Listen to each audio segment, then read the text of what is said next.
out of my walk, and I thought I'd give you an update on that sad little white boy who didn't get enough attention from his mama, so now he's harassing. Initially, the other night, I was waiting for a call from the emergency vet, and so I was answering the phone no matter what the phone number was, because people have cell phones that aren't necessarily in the area code where you live, and so I picked it up thinking it was the vet.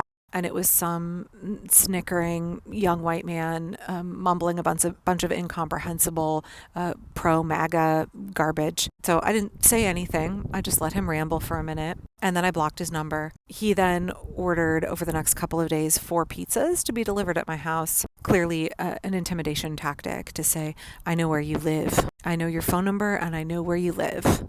Just like, God, that's so sad for him to have nothing better to do with his time than to harass a middle-aged homeschool mom in Portland, Oregon. Tell me you weren't your mommy's favorite. She didn't really pay you any attention, and also you get no bitches. You use the most embarrassingly juvenile tactics to try to get attention from a woman you've never met. I guess all the women you do know want nothing to do with you. Anyway, so after sending a series of 4 pizzas to my house, to be clear, this little shit was sending pizzas with my kids' names on them. He sends them cash on delivery. Just waste the delivery driver's time because I'm not fucking paying for it. Right, and let's be clear, I have filed an FBI report, I have filed police reports. I realize that they'll do nothing, but it's good to start a paper trail that if I ever figure out who this kid is, he will rue the day that he fucked with me. So then I'm out on my walk today, and again, I'm waiting for calls from the vet because my dog is recovering from surgery. So I get a phone call from San Jose, and I'm thinking, this is probably not the vet, but I will answer it. It is probably that sad little incel boy. And yeah, it definitely was. Same incomprehensible, mumbling, pro MAGA, complete nonsense, laughing about Trump's America or something, and repeatedly saying trans rights are human rights, but then laughing like he thinks that's a joke. Lots of laughing. Like I'm not sure how zooted that kid was. And then just saying my name over and over, and I'm not speaking. I'm just recording. It was clear to me that he's very young. He's a very young white man. I would be surprised if he is over 20. And he just must live the most pathetic, unfulfilled existence, desperate for attention, deprived of meaningful human contact, deeply unsatisfied with himself in every way, shape, or form. And to me, whoever this little fucker is, he is representative of so many of the young Gen Z men who have fallen for the cult of Donald Trump. Adrift, no sense of purpose, no strong sense of self, no strong morals, feeling very insecure, probably openly rejected by women over and over and over again, entirely fixated on grievance politics and their own entitlement and how they don't feel that they have been given as much as they deserve.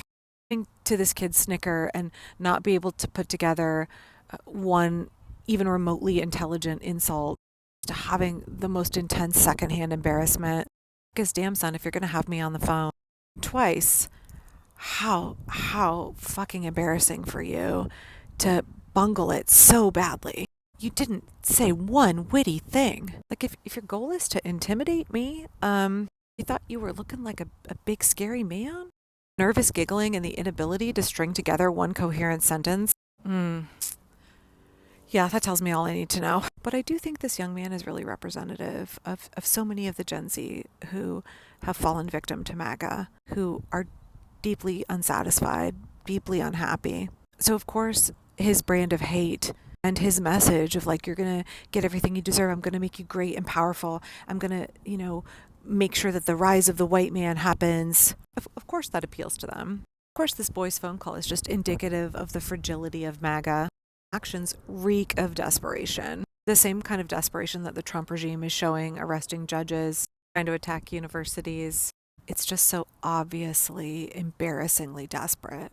People who are confident in themselves and confident in their power and their authority do not resort to bullying and intimidation. Bullies are weak and insecure, very empty on the inside, lacking in the skills that make a good leader, and they know it. They know it. That's why they've got nothing but desperation. That's also why I know that the pro-democracy movement is going to succeed. Because we have the courage of our convictions, we have the resilience, we have the intellect, and we have the community.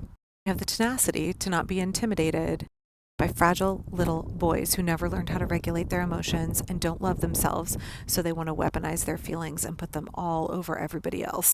White MAGA men would rather send an endless stream of pizzas to a middle aged woman they've never met than go to therapy.